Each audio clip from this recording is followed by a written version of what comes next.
at the Atlanta History Museum, not far from downtown. He's talking to the Southern Center for International Studies, and of course within the speech came a few protesters.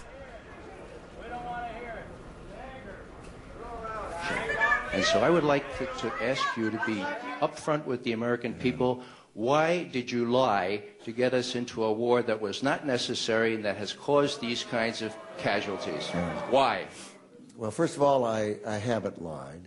I did not lie then.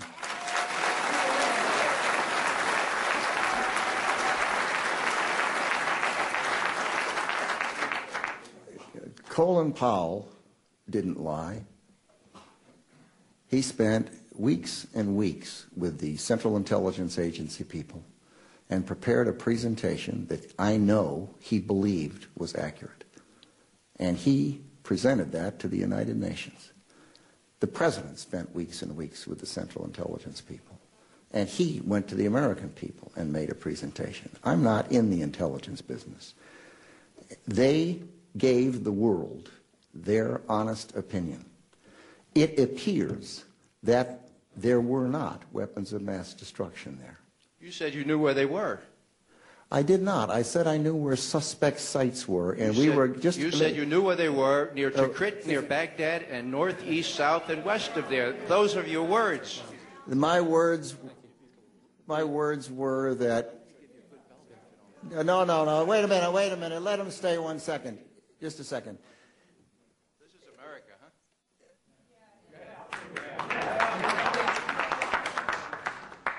You're getting plenty of play, sir. I just like an honest answer. I'm giving it to you. We're talking about lies, and your allegation that there was bulletproof evidence of ties between Al-Qaeda and Iraq. Was that a lie, or were you misled? Zarqawi was in Baghdad during the pre-war period. That is a fact. Zarqawi? He was in the north of Iraq in a place where Saddam Hussein had no rule. That's where he was. He was also in Baghdad. Yeah, when he needed to go to the hospital. Come on, these people aren't idiots. They know the story. You are... Let me give you an example. It's easy for you to make a charge, but why do you think that the men and women in uniform, every day when they came out of Kuwait and went into Iraq, put on chemical weapon protective suits? Because they liked the style?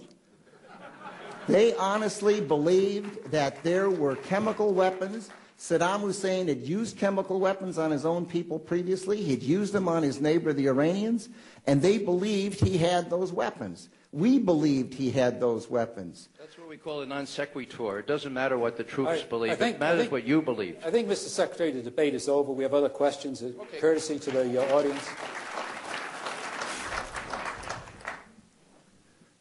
I guess over here. Good grief. It's a hard act to follow. You've forgotten your question. Mr. Secretary, as a man much younger than you, everybody is. I've followed your career, and your passion for life and your positive outlook and your ability to deal with situations like the one over there are more than impressive. But